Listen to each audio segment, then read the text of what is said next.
"Excuse me, you'll need to move to the back," the flight attendant barked, pointing at the stunned black siblings. Their seats, paid in full, were being handed to a late-arriving white passenger without a word of apology. Whispers rippled through the cabin as humiliation flushed across their faces. Little did the crew know the two weren't just ordinary travelers. They had a direct line to a power that could bring the entire airline to its knees. And within minutes, that call would change the course of this flight forever. Imagine boarding a plane excited for your journey only to be told to give up your seat. Not because you did anything wrong, but because someone decided you didn't belong there. Two black siblings, a furious Karen, and a flight crew desperate to please the wrong person. Until a single phone call flips the entire flight upside down. Secrets unravel, power is revealed, and karma strikes harder than anyone could imagine. This isn't just a story. It's a real-life plot twist you won't believe. Stay tuned, because what happens next will leave you absolutely speechless. Ebony Davenport, a sharp-witted 19-year-old with a passion for videography, was busy adjusting her camera's focus as she stood by the floor-to-ceiling window at John F. Kennedy International Airport in New York. The August sun bathed the runway in shimmering heat, and countless planes roared to life outside, reminding her of the infinite possibilities each flight carried. Her younger brother, 17-year-old Elijah, clutched his carry-on backpack with nervous enthusiasm. Despite his youth, Elijah carried himself with a maturity far beyond his years. He was a budding pianist, and the trip to Los Angeles meant the world to him. He had managed to secure an audition at a prestigious music conservatory. Their father, Charles Davenport, had told them he had somewhat of a stake in aviation, but never quite revealed the true extent of his involvement. He was a reserved man by nature, reluctant to flaunt the privileges life had afforded him. Ebony and Elijah were accustomed to economical class seats and the typical bustle of airport terminals. They rarely questioned why some staffers occasionally seemed to recognize their last name. Davenport was common enough that it never raised immediate suspicion. Little did they know that behind the scenes, their father was the majority owner of Skyways Airlines, one of the country's most successful commercial carriers. That morning, Ebony and Elijah arrived at JFK brimming with excitement and anticipation. Ebony was eager to document the entire journey on her camera, dreaming of making a travel vlog. Elijah couldn't wait to lean his head against the airplane window and watch the clouds roll by as he imagined his upcoming audition. In their minds, this was going to be an unforgettable trip, though neither of them could predict just how unforgettable it would become. After breezing through security, they approached their gate C-33, where their flight to Los Angeles would soon begin boarding. Passengers gathered around the waiting area, families wrangling kids and strollers, business people tapping away on laptops, and tourists flipping through travel guides. Ebony scanned the crowd, noticing a few people giving them curious glances. Over the years, she had become adept at reading subtle expressions, some friendly, others less so. She shrugged it off, focusing on the bright side, a direct coast-to-coast flight in the middle of summer, one that promised new opportunities and excitement. Elijah tapped Ebony's shoulder. "Hey, sis," he murmured. "Do you think Dad will be meeting us in L.A.?" He was so cryptic about this trip. Ebony gave him a playful nudge. "You know how Dad is always a surprise up his sleeve," she teased. "But I bet he'll swing by at some point. He's always busy, but he can never resist dropping in to see how our big adventures are going." A voice crackled over the intercom. "Passengers of Skyways Airlines Flight 722, non-stop service to Los Angeles International Airport. We will begin pre-boarding for those needing special assistance or traveling with small children. Please form a line near the gate." Ebony and Elijah grinned at each other and moved closer to the gate. Elijah fiddled with the straps of his backpack, mentally reviewing chord progressions for his audition piece. Ebony mentally rehearsed the opening lines for her video's intro. She steadied her camera and murmured, "All right, Ebeneze's travel diaries, here we go." She was determined to capture every nuance of this experience from their seats on the plane to the moment they landed in Los Angeles. Boarding proceeded swiftly. When their group number was called, they scanned their boarding passes and headed down the jet bridge. The slight hum of the aircraft's engine sent a pleasant rush of adrenaline through them. Stepping into the aircraft cabin, they breathed in the familiar smell of upholstery, coffee, and recirculated air. A flight attendant, looking somewhat harried, offered them a perfunctory smile before directing them to their seats near the front of the cabin. Ebony and Elijah had managed to get upgraded to premium economy, a welcome little gift from their father, though they still believed it was purely their father's small perk, from being a loyal customer all these years. They settled into seats 8A and 8B. Ebony placed her camera bag at her feet, ensuring it was secure, while Elijah pulled out a small notepad filled with musical notations. "Just have to revise my piece a little," Elijah mumbled, scanning the pages. Ebony nodded and gave him a reassuring smile. He'd do great. She just knew it. Looking around, Ebony marveled at the large windows, comfortable seat pitch, and extra legroom more than they'd ever had on a flight before. Little did they know the real turbulence was still ahead, and it wouldn't come from storm clouds or pilot announcements. Instead, it would come in the form of a cunning entitled passenger and a flight crew unwittingly stepping into the biggest mistake of their professional lives. Just minutes after Ebony and Elijah got comfortable, the cabin filled quickly with passengers maneuvering down the aisle, balancing carry-ons and searching overhead compartments. A faint chatter buzzed through the aircraft as strangers swapped seats with family members or tried to store oversized luggage. Flight attendants bustled about verifying seat assignments and making sure safety protocols would be followed. Ebony heard a voice that was both commanding and condescending drifting from the front entrance. "Excuse me?" "Step aside," the voice hissed. "Can't you see I have priority boarding?" The speaker was a middle-aged woman with sharply styled blonde hair, an unfortunate archetype Ebony recognized from viral internet videos as a Karen. She was impeccably dressed in an off-white blazer, pressed trousers, and high heels ill-suited for an airplane aisle. Her demeanor radiated impatience and entitlement. She held a large tote bag in one hand and clutched what looked like a designer purse in the other. A flight attendant attempted to greet her, but the woman brushed right past, only tossing a curtain nod in acknowledgement. Karen Ebony privately labeled her that surveyed the seats as if she were personally inspecting them. It appeared she was in business class a few rows ahead, but Ebony couldn't help noticing how the woman lingered beside row 8, scanning Ebony, Elijah, and their seats with an intensity that made Ebony's skin prickle. Elijah paused from his note-taking. "Do you know her?" he whispered. Ebony shook her head. Yet even before the flight took off, she had a nagging feeling that this woman's presence spelled trouble. Karen let out a dramatic sigh, then rolled her eyes in the direction of the flight attendant. "These are not the seats I requested," she declared in a shrill tone that could have carried across the entire aircraft. "I specifically booked seats with more legroom. I won't be comfortable in any other row. I fly Skyways frequently. My loyalty status is Executive Diamond. Or have you forgotten that?" The flight attendant, obviously flustered, tried to remain polite. "Ma'am, I understand your concern," but Karen snapped her fingers. "I don't want an explanation. I want the seats I booked." Then, in a lower voice, she added, "And please do hurry. I don't have all day." Elijah and Ebony exchanged wary looks. The flight attendant checked Karen's boarding pass again and frowned. "Your assigned seat is 12A in premium economy, which is very comfortable. Unfortunately, seats in row 8 are already taken."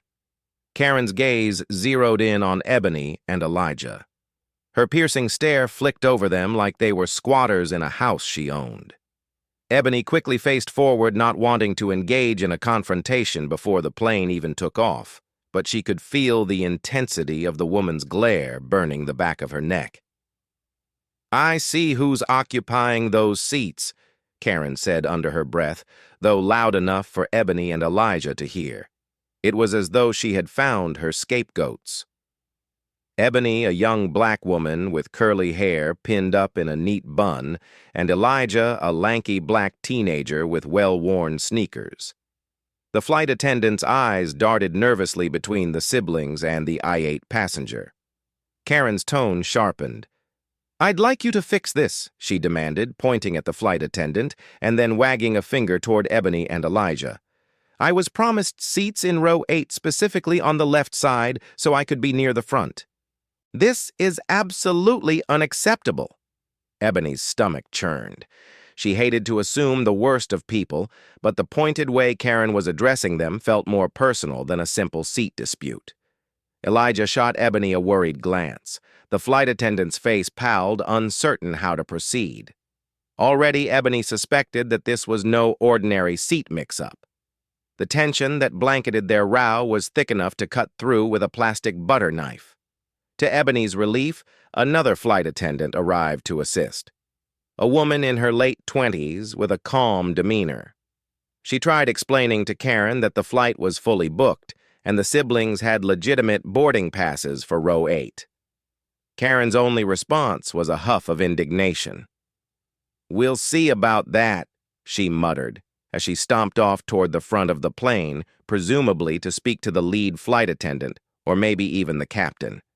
Elijah exhaled in relief. "Guess we dodged a bullet." Ebony wasn't so sure. She watched as Karen conversed in hushed but insistent tones with another flight attendant near the cockpit door. The attendant seemed to be listening intently, occasionally glancing in their direction. Ebony turned back to Elijah, who was trying to refocus on his musical notes. She whispered, "I have a bad feeling that might not be the last we see of her."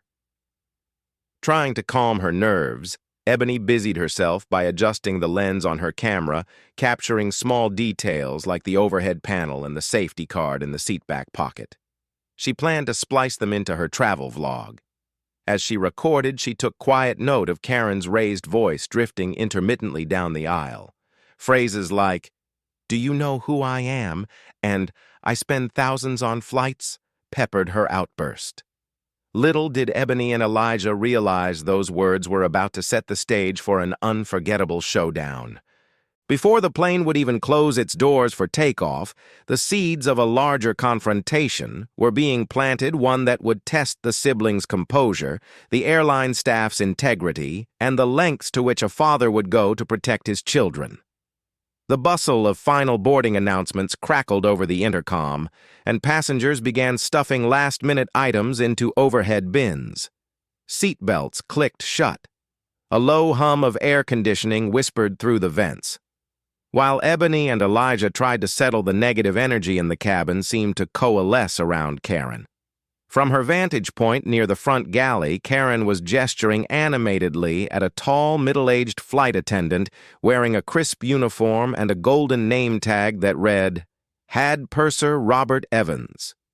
Robert's features were set in a mask of professional composure, but Ebony could tell he was growing increasingly uncomfortable as Karen's demands escalated. Ebony flicked her eyes to Elijah, who was silently mouthing the notes for his audition piece, a mental exercise he used to calm his nerves. She knew him well enough to recognize that his focus was faltering. This time, the tension on the plane was more than just nerves about a big audition. It was the type of confrontation that no one wants to deal with at 35,000 RFT. Suddenly, Karen stormed back down the aisle, her designer heels clacking like a metronome of impending trouble. She paused at row 8 and glared at Ebony and Elijah. "I've spoken to the head purser," she announced, her eyes roving over them with an air of superiority. "He understands that my seat assignment has been mishandled." She pointed at Ebony and Elijah's seats. "I want these seats and I'm going to have them." Elijah blinked, alarmed. Ebony tried to maintain her composure, but she could feel her chest tighten. In an effort to stay polite, Ebony replied, "These are the seats we were given, ma'am. If there's an error in the airline system, you should probably work it out with the gate agent." Karen snorted, folding her arms. "I've already done that. Apparently the flight is sold out. You two should just move and let's make this easier for everyone." Elijah finally spoke up, voice trembling slightly. Why should we move? We paid for these seats, or at least they were assigned to us. We have every right to be here. Karen's face twisted into a scowl that only deepened the lines around her mouth. You think you're entitled to these premium economy seats? She asked, her tone laced with condescension. I've got news for you kids. People like me fly these seats all the time. I'm a platinum-level flyer, and this airline knows me well. Behind her, Robert Evans, the head purser, arrived. He offered a diplomatic smile. Ma'am, perhaps we can find a resolution that works for everyone. Karen tossed her hair back. Yes, we can move them. She jabbed a manicured finger at Ebony and Elijah. I'm sure there are seats in the back. Ebony bristled, but she tried to remain calm, remembering her father's teachings about dealing with conflict. Remain polite, stand your ground, and document everything if necessary. She discreetly turned on her camera, letting it record from her lap. She didn't want to aggravate the situation, but she knew it might be important to have a record if things escalated. Robert cleared his throat. I'm afraid the flight is quite full, and these passengers also have a valid claim to their seats. Could I perhaps offer you a compensation voucher for another seat on a different flight, or maybe see if we can rebook you in an even better seat on tomorrow's flight? Karen set her jaw. Absolutely not. I need to fly today. I'm not waiting until tomorrow, and I'm not sitting behind row 8. If you won't make the move, then I'll have to escalate this further. With that ominous statement, she turned on her heel and marched toward the cockpit. The headper followed, obviously concerned. Ebony felt her pulse throbbing in her temples. What does she mean by escalate? Elijah whispered. Ebony shrugged, trying to appear calmer than she felt. I don't know, but let's just stay put. We have our boarding passes. We haven't done anything wrong. Passengers seated nearby had started taking notice. Some looked annoyed by the commotion. Others flashed Ebony and Elijah sympathetic smiles. An older man in row 9 leaned forward and whispered, Don't worry, she's just being a typical Karen. She can't force you out of your seats. Ebony nodded, grateful for his reassurance, but the uneasy feeling in her gut remained. A few minutes passed, and Ebony hoped that maybe the fiasco would end there. Perhaps Karen would cool off, or the cabin doors would close and the flight would proceed. But her hopes were dashed when she saw a second flight attendant approach them, a stern look on her face. Her name tag read, Flight Attendant Supervisor Pamela. Pamela knelt beside Ebony's seat, her voice lowered. I'm sorry for the inconvenience, but we have a passenger who insists these seats were originally booked under her name. We might need you to move. Both Ebony and Elijah stared at her in disbelief. Ebony tried to keep her voice steady. We have our boarding passes right here showing row 8. We boarded with no issue. We haven't done anything to violate the airline's policy. Pamela nodded sympathetically, but there was tension in her gaze. I understand, but sometimes there are booking errors, and we're trying to accommodate all our passengers, especially those who are frequent flyers. Could you please gather your belongings? We'd like to seat you further back in the plane. Elijah felt his temper flare, though he remained soft-spoken. No. With all due respect, no. We have these seats. Why should we move? Pamela straightened. I'm trying to prevent a bigger conflict. That's all. If you continue to resist, this might get escalated to the captain. We don't want to have to remove anyone from the flight entirely. At the mention of being removed from the flight, Ebony felt a flash of genuine fear. She needed to record her vlog for her YouTube channel. Elijah had his audition in Los Angeles, and they had done nothing wrong. Still, she recalled headlines in which passengers were forced off planes due to seat disputes or overbooking. This can't be happening, Ebony thought. She inhaled slowly. We are refusing to move. We paid for these seats, and they are rightfully assigned to us, she said, lifting her phone in a shaky hand to show their electronic boarding passes again. We won't move unless there's some official reason. Pamela pressed her lips together. Very well. I'll need to speak with the captain. She walked away. Elijah tapped Ebony's shoulder. This is crazy, he whispered. They can't make us move for no good reason, right? Ebony could only nod and place a reassuring hand on her brother's arm, though inside she was boiling with anger and worry. The plane had not even left the gate, and already they felt cornered by the entitled demands of one passenger and a flight crew seemingly bent on appeasing her. Neither sibling realized it yet, but this was just the opening act of a drama that would soon spiral far beyond seat assignments, courtesy vouchers, or petty arguments. The entire airline staff was moments away from making a choice that would alter their careers and Ebony and Elijah's lives forever. Moments later, the flight deck door opened, and the captain himself, Captain Marcus Hayes, stepped into the cabin.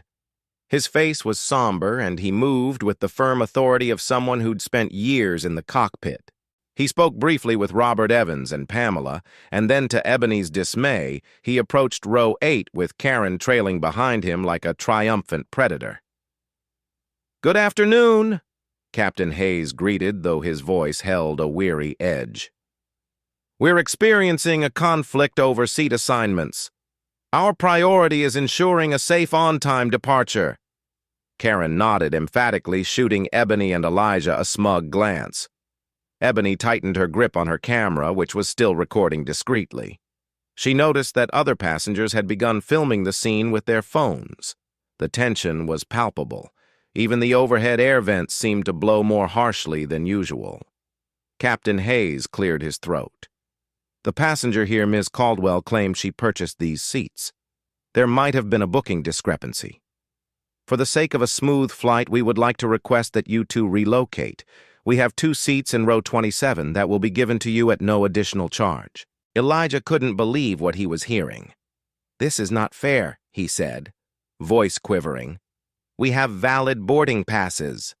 Karen folded her arms, an infuriating smile tugging at the corners of her mouth as she observed Ebony and Elijah's distress. "Kids, sometimes things in life aren't fair," she said with a dismissive shrug. Captain Hayes raised a hand to quell further argument. "I understand your frustration. However, we need to resolve this quickly. If we don't, we risk delaying the flight for everyone on board. If you refuse, we have the option to remove you from this flight altogether for non-compliance with crew instructions." The weight of his words hung in the air like a thick fog. Ebony looked around, searching for any sign of help from the other passengers. She saw sympathetic faces, but no one wanted to get involved in a confrontation that could escalate to them being removed from the plane as well. On a trembling inhale, Ebony forced herself to speak calmly. "Captain Hayes, we are simply following what our boarding passes say. We didn't create this situation. Isn't there some official record the airline can check to confirm seat ownership?" Karen exhaled dramatically as if wary from Ebony's troublesome questions. "It doesn't matter. I have priority status. You're in my seats. Let's not drag this out." Captain Hayes's expression softened slightly, as though he felt guilty, but he was bound by protocol, or perhaps pressured by a frequent flyer who claimed to be important. "Ma'am, sir," he addressed Ebony and Elijah. "It would really help if you cooperate. The flight needs to depart, and we have to settle this seat matter. If you can't comply, I'm afraid we'll have to deplane you."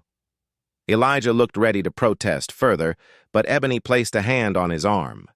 She realized that they had an audition to reach, and that a bigger confrontation might risk them being stranded at JFK with no immediate recourse. Their father, Charles Davenport, wasn't even in the same state. For a brief moment, Ebony wondered if she should text or call him, but the flight was set to depart at any minute, and phone signals were being shut off. Seeing no immediate way to fight without risking more severe consequences, Ebony nodded slowly.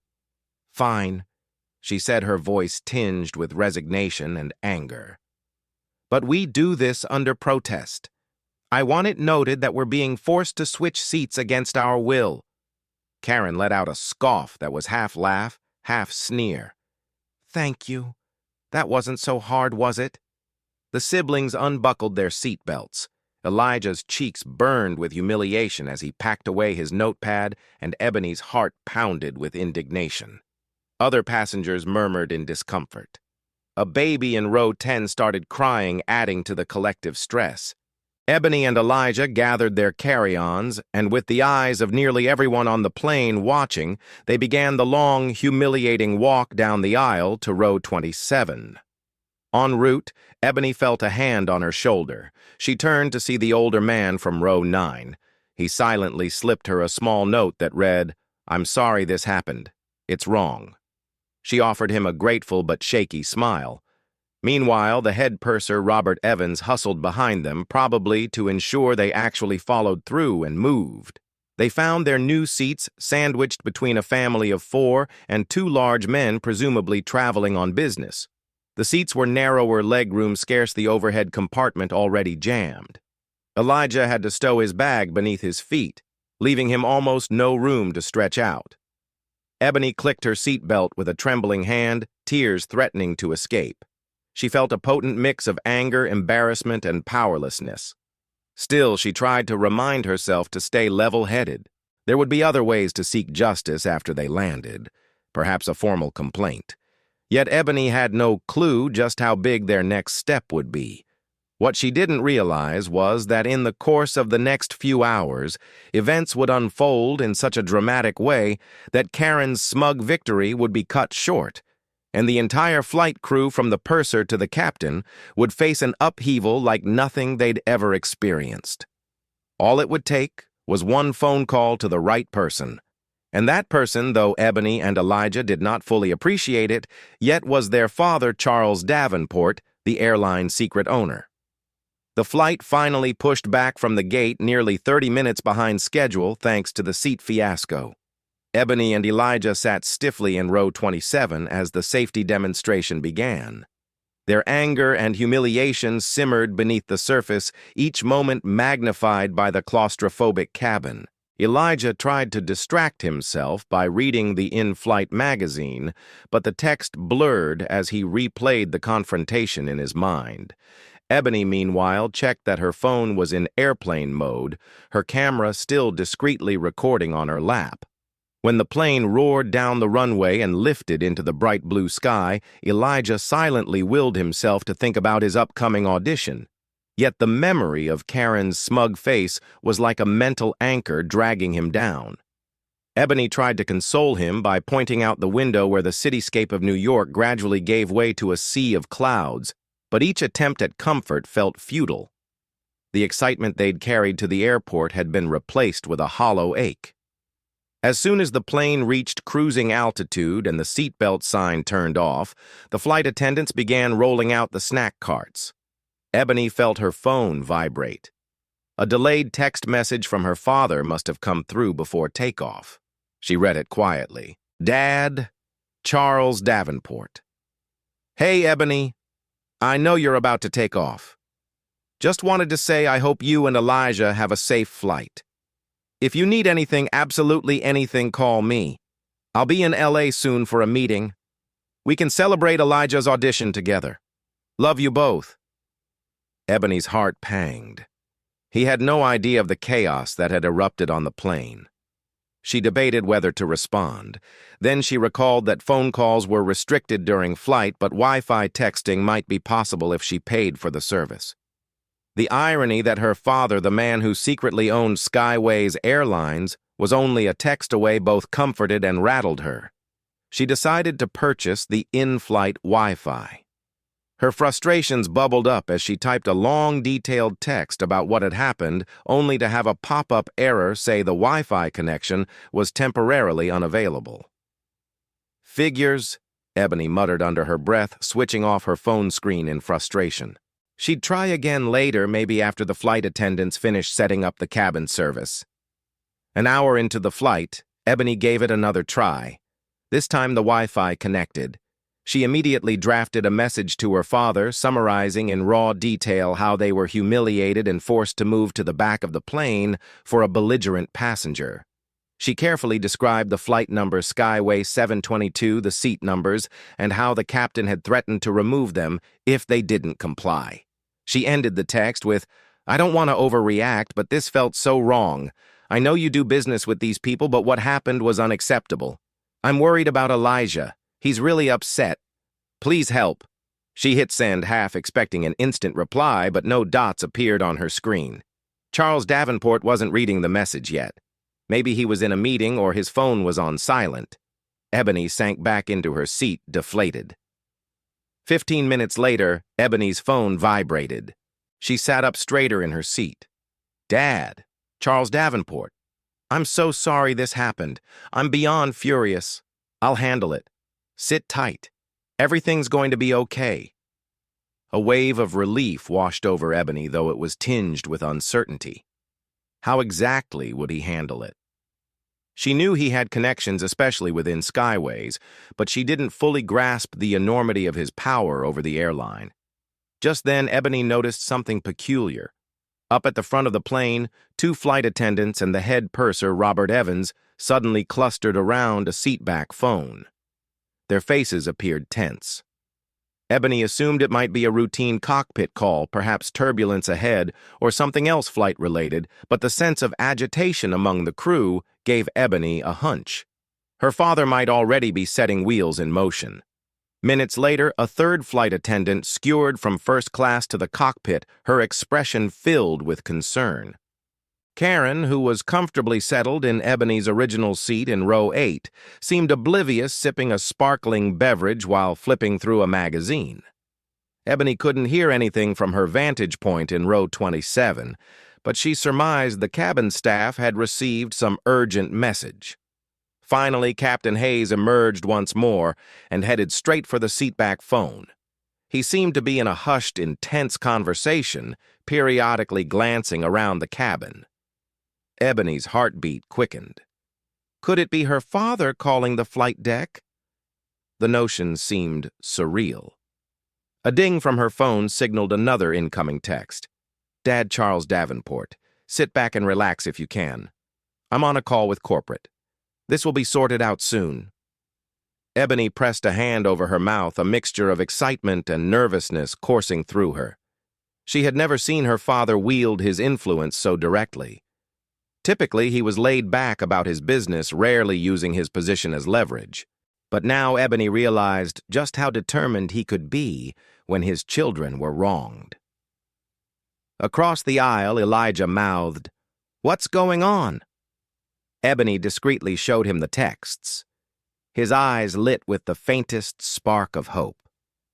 Karen's victory might be more fleeting than she ever imagined. The next chapter of this drama was about to explode into full view. Ebony could only wonder how the flight crew who had so brazenly sided with Karen would react once they learned who exactly they had tried to strong-arm. Back on the ground miles away in his sleek Manhattan office, Charles Davenport ended the call with Skyways Airlines corporate liaison. He leaned back in his leather chair, fingers drumming the glass tabletop. A swirl of intense emotions churned in him. Outrage at the humiliating treatment of his children. Disbelief that a crew under his own company's umbrella would cater to the demands of an entitled passenger. And a hint of regret that he had kept his ownership so low-key that even Elijah were unaware of the full scope of his power.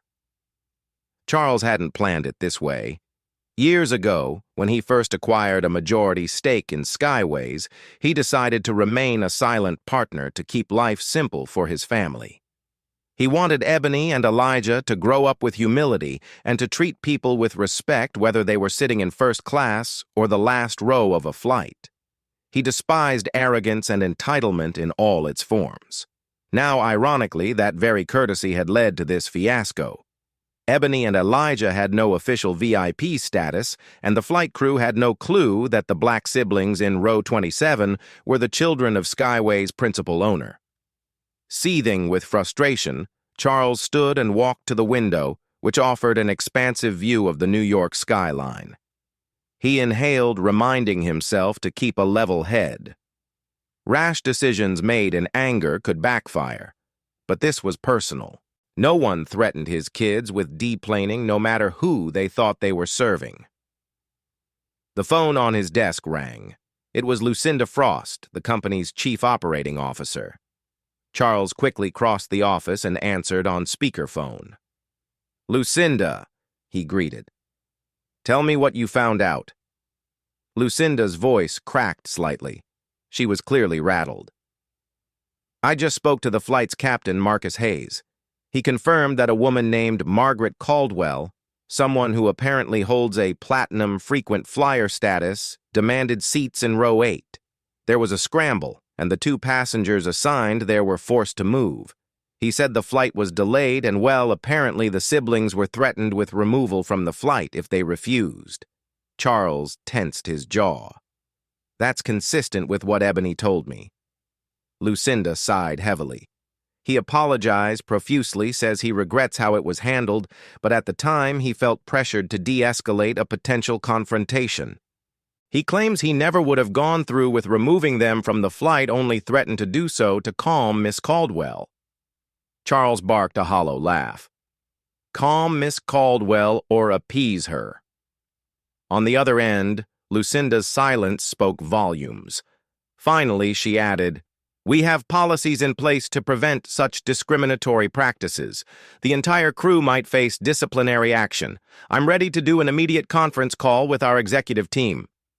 A slight smirk formed on Charles's lips, though it carried no joy. We'll do more than that, Lucinda. Let them land in L.A. first. I want that entire crew top to bottom grounded until further notice. We're not going to let this pass. But for now, keep this confidential. I want to handle the situation with a personal touch, Lucinda acknowledged. Understood, Mr. Davenport. She quickly ended the call. Charles pressed a hand to his temples, a headache forming. In that moment, he flashed back to his own youth, when he'd faced discrimination in subtle and overt forms, even as he quietly built his business empire. For him, money was never about power over others. It was about securing independence. But now that money gave him the ability, perhaps even the responsibility, to fight for Ebony and Elijah, he'd do it 1,000 times over. He inhaled deeply once more, and then dialed Ebony. Of course, the call wouldn't go through because they were mid-flight. He left a voice message, his tone resolute yet comforting. Hey, sweetheart, Dad here. Listen, I know you two have been through quite an ordeal. I want you to stay calm. We'll make it right as soon as you land. Try to rest. I'm proud of how you kept your composure. Love you. He hung up and stared at the photograph on his desk.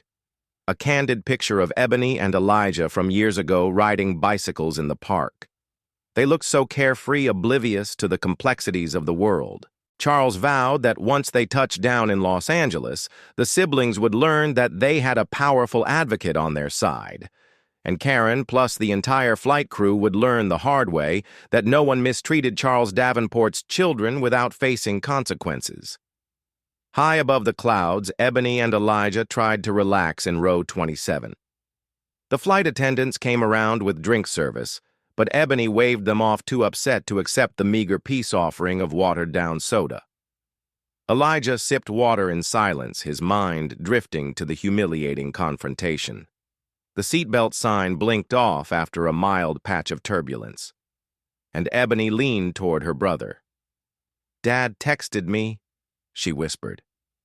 He said he's handling it, so maybe something's happening right now. Elijah raised an eyebrow. What can he really do, though? He's a business consultant or something, right? Ebony shrugged, uncertain how much to reveal. Over the years, she and Elijah knew Charles dabbled in various industries, real estate, tech investments, philanthropic work. But Ebony was starting to suspect that his stake in Skyways might be far more significant than they'd ever realized. I'm not sure, she finally said, but I trust him. Just then, a subtle commotion drew their attention toward the front of the cabin. They saw Robert Evans, the head purser, pick up the seatback phone again. He listened intently, glancing nervously in Ebony and Elijah's direction. Meanwhile, Pamela, the flight attendant supervisor, hurried to row 8. Karen, who had been reading a glossy magazine and munching on complimentary snacks, now looked irritated as Pamela spoke to her in a hushed tone. Ebony couldn't hear the exchange, but she noted Karen's expression shift from annoyance to mild alarm. Karen then shot Ebony and Elijah a look that was pure venom. Elijah noticed too. Why is she looking at us like that? Ebony's phone vibrated in her pocket again. She snuck it out, carefully shielding the screen. Dad, Charles Davenport, talked to the captain and corporate. We're working to rectify this while you're still in the air. You might see some changes in attitude soon. Before Ebony could even finish reading, she noticed the flight attendants converging at the front again. Captain Hayes emerged from the cockpit and had a quick, seemingly tense conversation with Robert Evans. Then, in a bizarre turn of events, Karen stood up. She gesticulated in protest, her voice too distant to carry clearly, but Ebony caught fragments out of the question. And this is ridiculous. Moments later, two other flight attendants flanked Karen, guiding her back down the aisle, right past Ebony and Elijah. Karen's face was a storm of rage and confusion. She locked eyes with Ebony for a second, as though silently blaming her for this abrupt shift in fortunes. Ebony's heart pounded. She had no idea what was going on, but it felt like an intervention orchestrated from some invisible command tower. Her father, presumably. Karen followed the attendants to row 27. Ebony almost gasped, thinking they were about to dump Karen on top of them, but instead, the attendants ushered Karen to row 28, an aisle seat next to a sleeping passenger. The blatant downgrade left her sputtering in indignation. Ebony could hardly believe what she was witnessing. Then Captain Hayes stepped forward, addressing Ebony and Elijah, directly, his eyes flicking to Ebony's phone. "Pardon me," he began, voice laced with tense courtesy. "We've had some clarifications come in from corporate about the seat assignments. Apparently there was a major error in how we handled things earlier. You two should have never been asked to move." Elijah's eyes widened. "So does that mean," Robert Evans chimed in, looking deeply uncomfortable, "we'd like to offer you 2 seats in business class free of charge for the remainder of the flight?" Ebony and Elijah exchanged stunned glances. Ebony took a breath, remembering all the humiliation they'd just endured. "You're offering us business class now after you threatened to kick us off." Captain Hayes glanced sideways at Robert, clearly regretting how everything had escalated. "We understand how this must look. Let me assure you we genuinely apologize. Corporate insisted that we correct our mistake immediately." Karen, craning her neck from row 28, practically hissed. "You can't just yank me out of my seat and move me back here. This isn't how airlines treat loyal customers." Pamela, the supervisor, maintained a tight smile. "Miss Caldwell, we're trying to remedy a significant error. The seat you were moved to was never rightfully yours. We've offered you a seat in premium economy, which is still consistent with your original booking. You're punishing me," Karen spat, ignoring the stares from nearby passengers. Ebony felt her pulse race. This was the moment to stand their ground or accept the more comfortable seats. Yet she also felt a flash of Shodan. Freuda. Karen was now the one forced to move. And so far back, it must have felt like a personal insult to her inflated sense of importance. Robert cleared his throat. "Mr. Elijah, Miss Ebony, we'd be honored if you'd accept business class seating for the rest of the flight." "Please." Ebony glanced at Elijah, who shrugged and mouthed, "Why not?" They carefully unbuckled and gathered their belongings. Passengers nearby clapped softly or nodded their approval, evidently aware that justice was being served.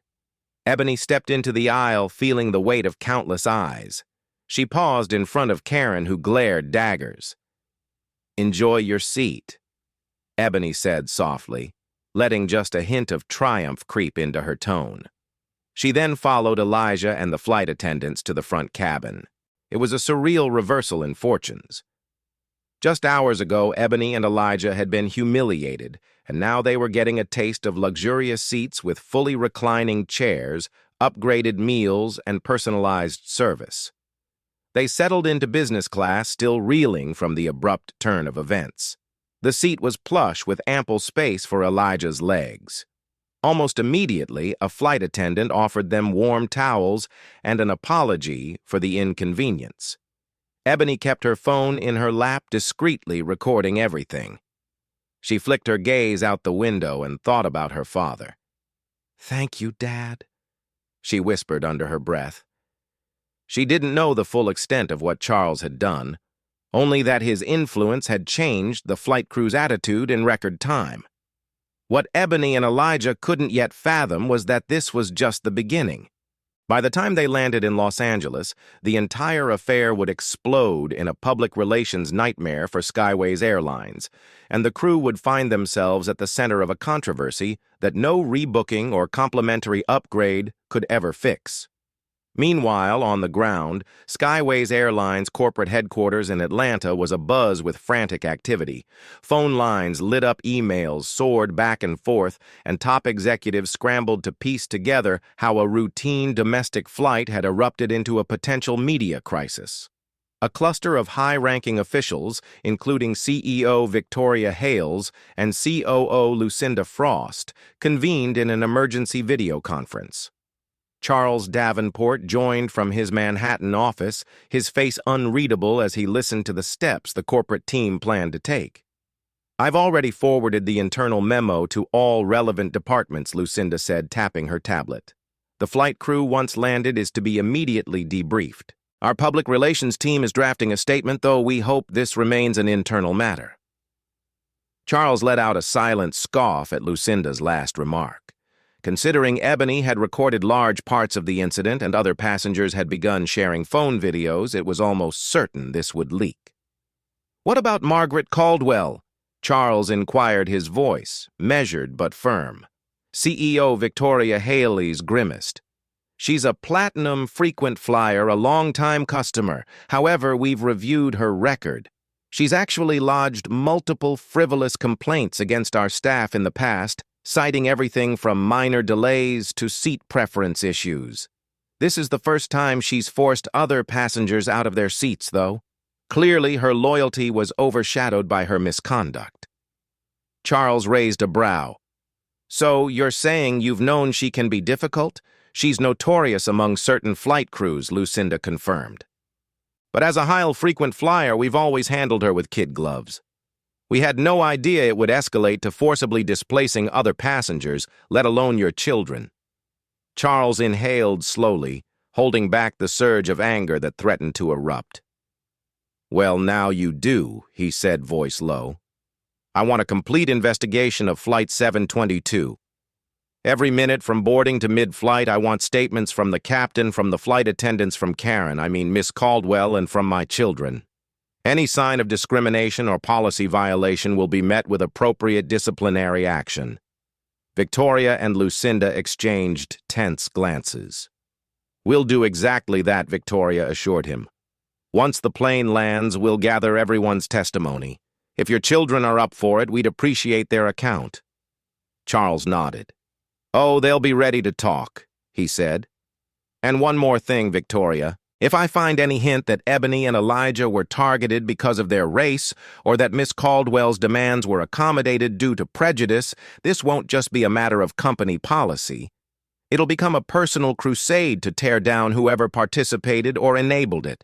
His tone was cold, leaving no room for doubt. He would protect his children at all costs. The corporate call ended shortly thereafter with the top brass scrambling to set the wheels in motion.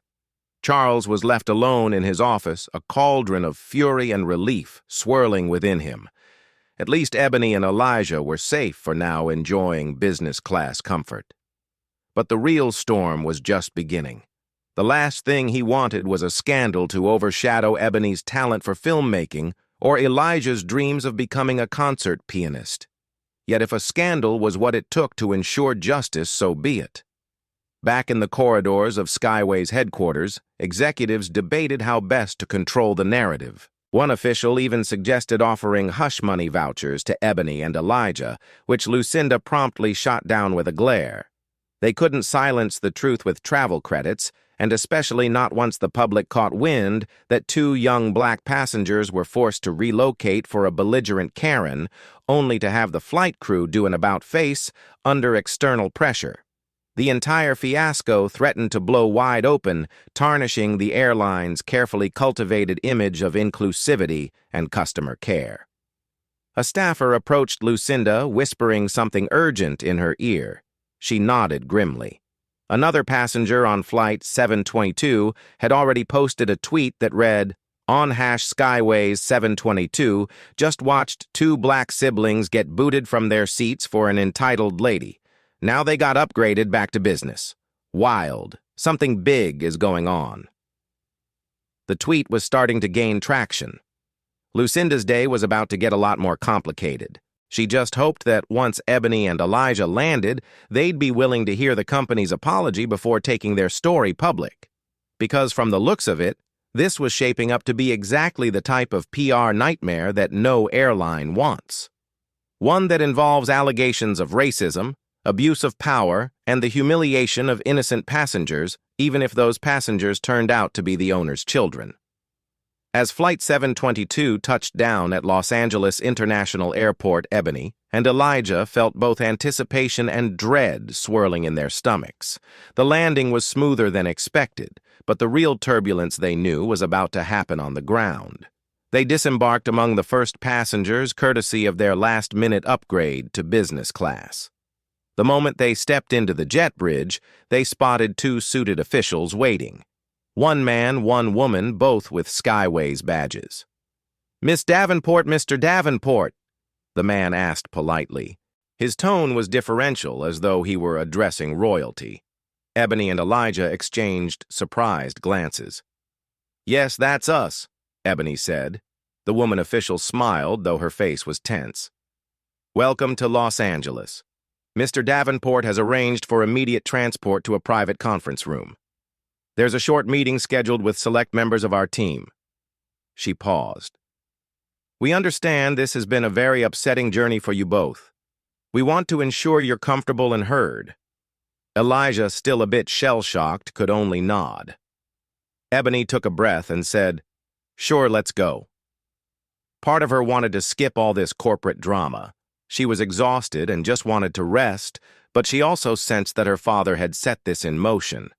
They followed the officials down the terminal, bypassing the usual crowds at baggage claim. Karen was nowhere in sight, and Ebony felt a fleeting surge of relief that they didn't have to face her again right now. Elijah looked at Ebony, letting her take the lead. She squared her shoulders and spoke directly, her voice unwavering. "What happened was more than just a booking error. We were threatened with being kicked off the flight if we didn't comply. We were humiliated in front of everyone, and we can't ignore that Miss Caldwell's behavior was racially charged. Whether or not you realized it at the time, it felt like we were dismissed because she was a preferred passenger, and we were just two black kids who apparently didn't look like we belonged in premium seats." Captain Hayes lowered his gaze. "I'm truly sorry," he murmured again. Through the laptop screen, Lucinda Frost interjected. "We're conducting a full investigation. Miss Caldwell will also be required to provide her statement. Based on the outcome, disciplinary actions will be taken to ensure this never happens again." Ebony raised her chin. "I don't want to see good people lose their jobs, but I do want accountability. What Karen did was unacceptable, and the crew's response, especially the threat to remove us, was just as unacceptable." Charles Davenport, speaking for the first time, nodded in agreement. Indeed, this airline prides itself on fairness and inclusivity. Today it failed my children. That failure is on all of us, from me as the owner down to the cabin crew. Elijah's eyes widened slightly at the words "as the owner." He whispered to Ebony, "Did you know he actually owns Skyways?" Ebony gave a minute shake of her head. They could process that revelation later. Miss Beckham cleared her throat, scanning the tension in the room. "For now, Ebony and Elijah, please know that your father has made it clear we must rectify this. We've already begun the process. The question is, how do you want to proceed? Legal action, formal complaints, media coverage, or perhaps a direct resolution with the airline?" Elijah spoke up, surprising even himself with his composure. "I just want to get to my audition, which is tomorrow morning." His voice cracked slightly. "I've practiced so hard. This fiasco, it almost ruined everything." Charles gave a sympathetic nod. "We'll get you there in style, son. And Ebony, I'll support your decisions on how to address this, but rest assured I will ensure changes are made at the highest level." Ebony could see the genuine remorse in Captain Hayes's eyes, and Robert Evans, too, seemed genuinely contrite. "I want a formal apology from Miss Caldwell," Ebony declared, "and a promise that this airline will train its staff better to handle seat disputes, especially when racial bias might be involved." Lucinda answered, "You have our word on that, whatever it takes." And with that, the confrontation ended on a heavy but hopeful note.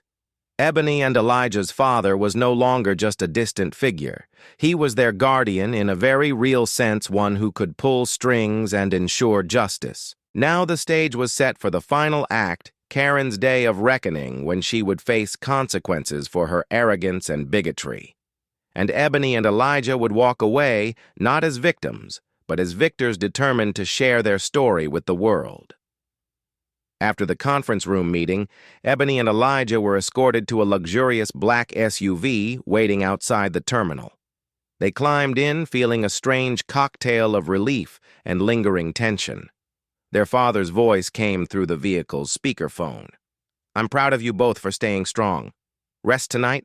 Focus on Elijah's audition tomorrow. We'll handle the rest." Ebony turned to Elijah. "You ready to put this behind us? At least for now." He let out a long breath. "I think so. Got to switch gears to my audition. That's the priority." The driver took them to a 5-star hotel, all expenses covered by Skyways as a gesture of good faith. As they arrived at the grand lobby, Ebony noticed a flurry of social media notifications on her phone. People were tagging her in posts about the Karen incident on Flight 722, some with partial videos from other passengers. Ebony considered uploading her own footage, but decided to wait until after speaking more with her father. For now, Elijah's audition was paramount, and indeed, for Ebony and Elijah, the ordeal had come full circle. They found justice, discovered more about their father's secret influence, and affirmed their own resilience in the face of prejudice. Meanwhile, Karen, once so confident in her superiority, faced the consequences of her actions, banned from Skyways, widely mocked on social media, and possibly dealing with lawsuits from the airline. Karma, it turned out, had a way of flying back around at $30,000. What began as a simple cross-country flight became an unforgettable tale of arrogance, prejudice, and ultimate redemption. Ebony and Elijah were nearly stripped of their seats and their dignity by a single entitled Karen, only to discover that their father, Charles Davenport, owned the very airline that had wronged them. Their fight for justice exposed the power dynamics at play, forcing both the airline crew and Karen herself to face the consequences. In the end, integrity and truth prevailed, giving Ebony and Elijah the resolution they deserved. If you found this story compelling, there's more to come. Because standing up for your rights can transform not just your life, but also entire systems. So don't forget to like this video, share it with your friends, and subscribe to our channel for more dramatic, thought-provoking stories. Your support fuels our passion for storytelling and shining a light on the issues that matter most. Thank you for watching.